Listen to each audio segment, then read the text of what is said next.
The Arizona Diamondbacks are pretty much the forgotten team of the National League West. A team that everyone talks about the Dodgers and how good they are. And they talk about the Padres and Juan Soto now and Tatis before, and they still talk about Tatis now. It's just not about his play on the field. They talk about the Giants, especially after the year they had last year, and the recent history of winning 3 World Series for the Giants. And then there's talk about the Rockies, and there's still talk about them and how they let Arenado and Trevor Story get away from them, and pretty much are now rebuilding because they could not keep those players locked in long term and keep them happy long term and build a team around them. And that kind of has left the Diamondbacks out. They're kind of a sneaky contender back in 2019. They did miss the playoffs though, and it's been downhill for them. They were the second worst record, I think, in 2020, or they were down there though. Last year in 2021, they were the second worst record in baseball, and they just had the number 2 pick in the draft. And they drafted Drew Jones, and he got injured like straight away in his first workout with the team. So that sucks. But they have a very bright future ahead of them with some of their top prospects, and they are on a streak right now. Because guess what? They've won 6 games in a row as of right now. As of heading, sorry, not 6, 5 games in a row. Getting a little ahead of myself. They won 5 games in a row, and they now have the same record as the San Francisco Giants at 61 and 67. It is not a crazy record. Do not get me wrong. They are 9.5 games out of a wild card spot. Do not get that wrong either. But this Diamondbacks team is proving that they can be good, maybe even as soon as next year. They have a lot of good young pieces, and they're starting to come up with the inclusion of Corbin Carroll being called up just 2 or 3 days ago. Very bright future for the Diamondbacks, and we're going to cover them right here on Bleach Brawls. I'm very excited to get into this. My name is Derek, and we're going to get straight into this Arizona Diamondbacks video. The Diamondbacks, obviously, you think about the Diamondbacks. When I think about the Diamondbacks, at least, I know they are my second team. Obviously, I'm a Red Sox fan. The Diamondbacks have been my second team for a few years now.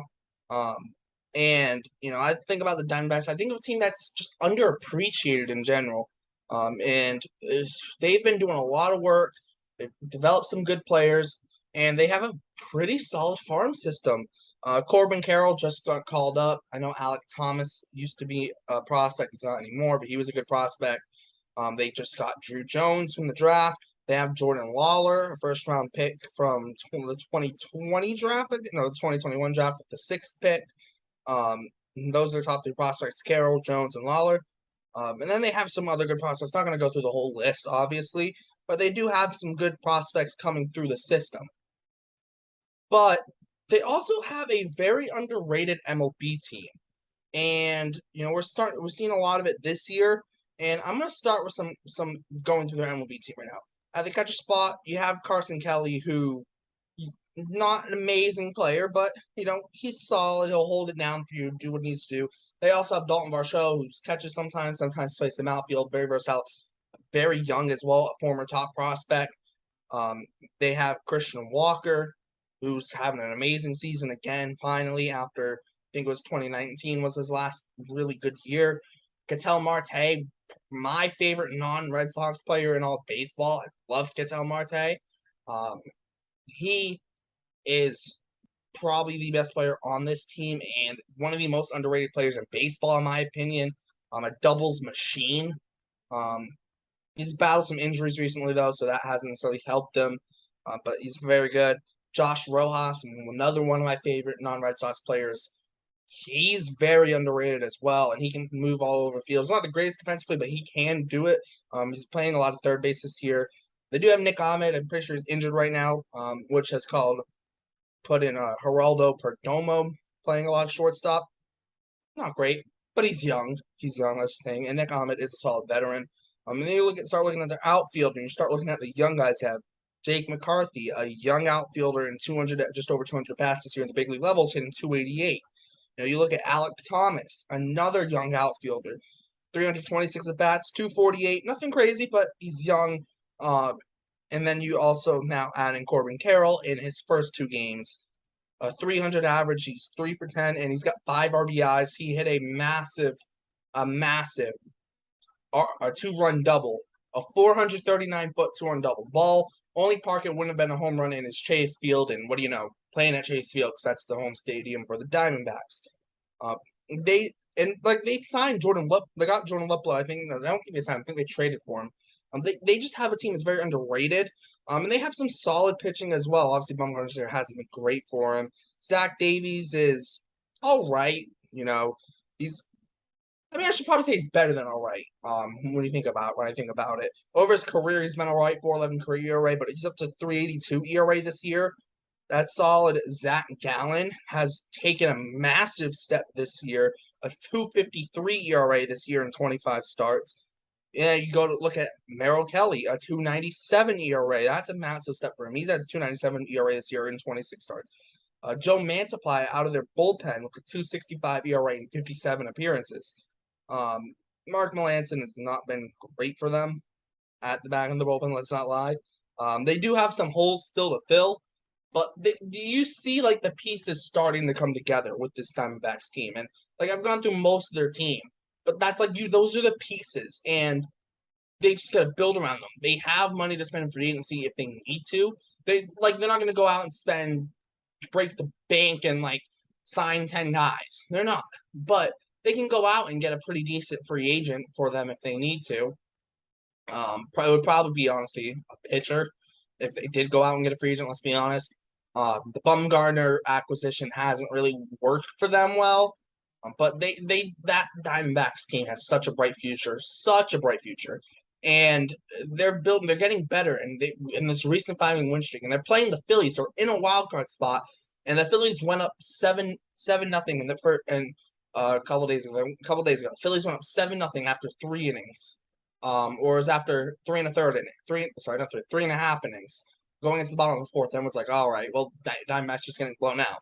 And their 3-game winning streak. Nope, they come back, scored 12 runs in the next 2 innings, and they end up winning that game. I think it was 13-8, and then they came back last night and just absolutely smoked the Phillies. And, this Diamondbacks team's got some real momentum behind them. As a White Sox fan, it hates me to say this, but also, too, I do love the Diamondbacks. I think the Diamondbacks have a higher chance of making the playoffs right now than the Red Sox, and I don't think it's particularly close. This Diamondbacks team is already technically the they're tied for 5th place in the NL wildcard standings. They only have 2 teams to jump. Obviously, there's a big gap, 9.5. I think it's 9.5 games. The Red Sox has 9 games. The Red Sox have to jump like 5 teams. Diamondbacks only got to jump 2. And the thing is, they're playing a lot of in-division games down the stretch, which could hurt them. But if they get hot, you never know. And ahead of them, they have to pass Milwaukee, who I know they have at least one series with in September down the stretch, and then they got to pass San Diego or Philadelphia. They're proving they can beat Philadelphia this series, and they're playing like this, and San Diego continues to struggle. They can beat them as well. And that's going to be very interesting down the stretch if this Diamondbacks team gets hot. They're almost being the nationally version of the Orioles almost. They just kind of got a late start to it. I think next year you can expect big things from them, though. I think that if next year I had to put my money on a team, if this Diamondbacks team can stay healthy, they could be solid. You get Ketel, Marte, and you got Josh Rojas and Dalton Varsho and Alek Thomas and Corbin Carroll and Jake McCarthy, and you got Carson Kelly behind the plate, or Dalton Varsho can play behind the plate as well. You have Christian Walker at first. You have Merrill Kelly on the mound. You have Zac Gallen. Maybe Bumgarner can be at least a half-decent 3-starter. If not, maybe go get someone else. I don't know. But they have pieces there. Mantiply in the bullpen, maybe get another reliever or 2. You never know, especially young teams like this. They can always just kind of they have the pieces, but they look like they still need the supporting pieces, and then the supporting pieces just poof pop up out of nowhere, and the team just takes off. They kind of have a big 3 in that rotation right now, as I see it. They have Zach Davies, Zac Gallen, and Merrill Kelly. No, in no particular order, obviously. Bumgarner's their 4 in the rotation, and then that 5 spot for them is probably going to be up for grabs. In spring training next year, I would believe. Now, we'll see how it all pans out. If, that happens, who knows? Another interesting name, though, I do want to bring up for the Diamondbacks is Middleton. Just 12 games this year, 11 innings, but a 164 ERA in those games, a career ERA at 366 in 148 games. And, he's been solid in his last 7 games. He hasn't given up an earned run. He's 28, and it's not like some massive,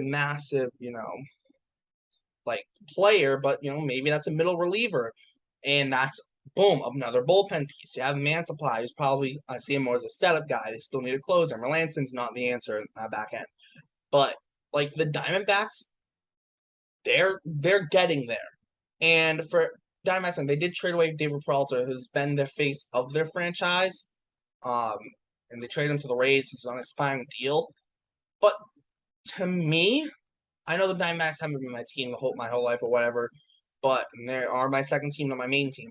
But to me, it seemed like a changing of the guard to this kind of younger group that's ready to take over.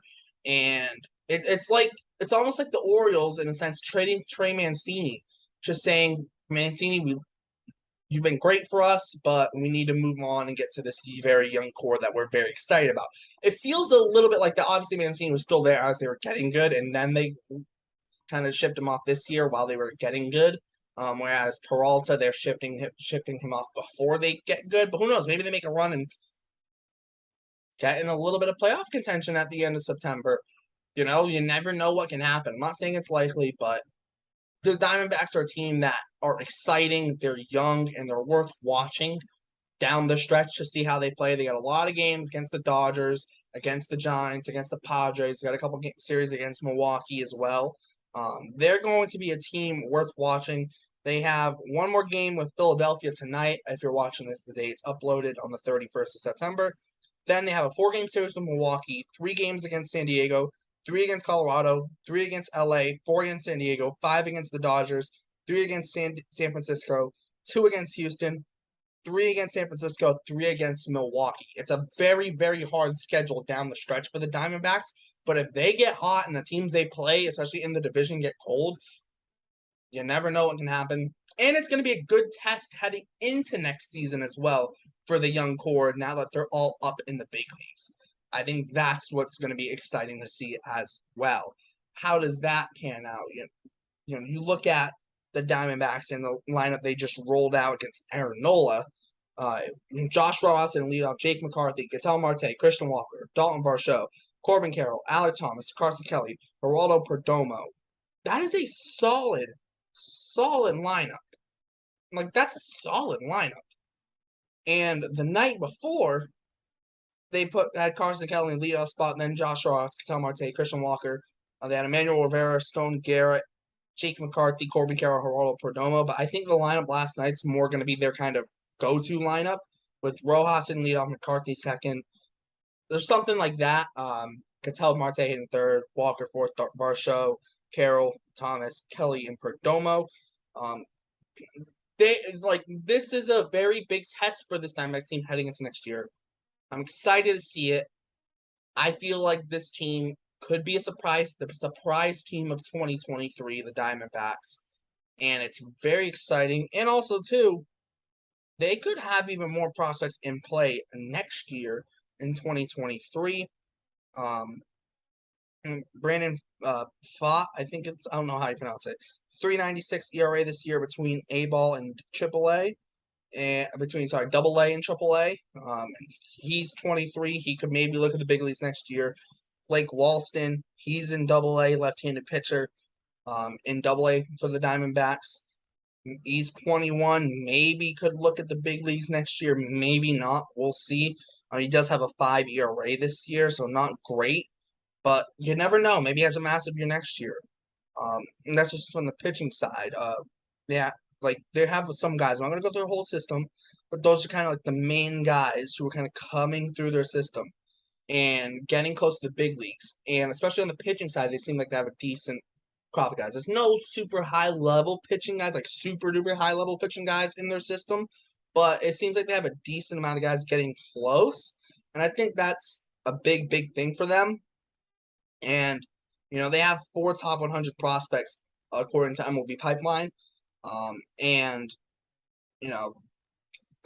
like only one of them's a pitcher, okay, but like that's like it's not necessarily about the top prospects. It's about the depth of the system, getting guys who can you can develop and get to be in the big leagues, and they're getting close to these. They're getting guys that are close to the big leagues. Will they all pan out? No, but they just need pieces especially on the pitching. The position players are coming along very well, like very very well. Um, and I also do want to add, Jordan Lawler is up in Double A now. You never know what could happen next year. Something happens to Nick Ahmed. Perdomo doesn't play well. Maybe you see Lawler, near the end of the year, get a call, whatever, too, for the D-backs. They're just going to be a very exciting team. And I got to be honest, I'm super excited to see what they do at the end of the season. Like, it's truly going to kind of set it. If they have a very strong ending of this year, it will set the table or it should set the table for a very successful 2023 and a surprise season, because everyone's going to overlook them heading into the season. It's going to be the Dodgers. It's going to be the Padres, maybe even the Giants. But watch out for this Diamondbacks team, especially against a balanced schedule where they don't have to play the Dodgers 19 times a year. Watch out for this D-backs team. These young kids get hot and get rolling. They could be hard to stop next year, and they might even be hard to stop down the last month of the season. But that's a perfect place to wrap this up. Thanks for tuning in to Bleach Brawls. Make sure to check out all the links in the description of Bleach Brawls podcast, Instagram, Twitter, and the website as well. Plus, also check out all the cruise tours. That'll also be down in the description. Make sure to like, subscribe, hit the notification bell so you get notified whenever we post. Putting up videos every Tuesday, Wednesday, and Thursday now. A little upload schedule change for you guys. But that's going to be the schedule, at least for now. And on Thursday, tomorrow, if you're watching this today, it's uploaded, we will have a Yankees August recap for you guys. We're very excited about that. But that's going to wrap this thing up. Thanks for tuning in to Bleach Brawls. My name is Derek, and I'll see you next time.